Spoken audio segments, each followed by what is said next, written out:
get in your feelings?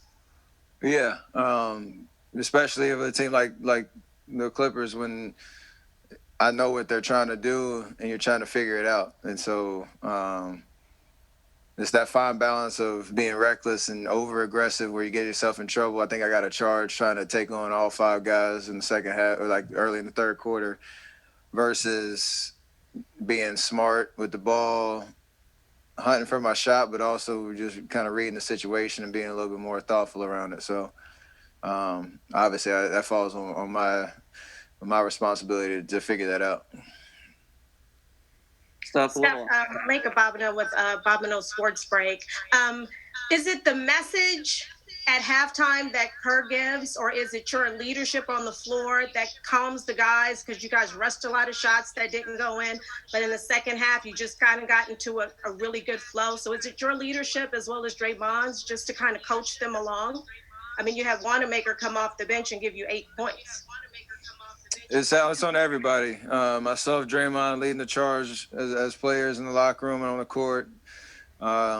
Coach being honest with us around what we're doing right and what we're doing wrong. And, at the half, he charged us with playing better defense, being more thoughtful about fouls and second chance points and rebounding. And that'll give us a good chance to get our offense going, and it worked. So the point around, like, Brad and EP, Bays, D. Lee, who came in, and Mike, who came in and gave us great minutes, is what we talk about all the time. We've been talking about it for years now in terms of everybody on the bench having a role, being comfortable in their role and being ready to come in and contribute. And we don't just say that, we live it out. So tonight was a great, example of that. A little off topic here, but how important is that personal relationship that you have with Draymond, forged through years of and experiences? How important is that even this year, as far as your leadership goes?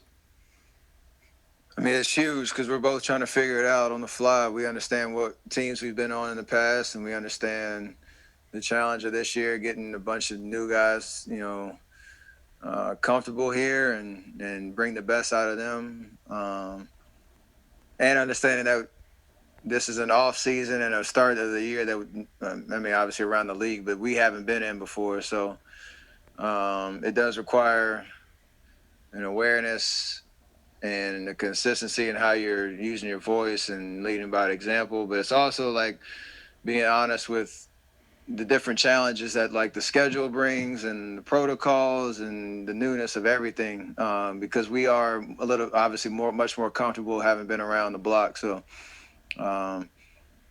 it's a 24/7, role and responsibility if we're going to be good this year. How did you take the fact that you started the fourth quarter, and how did you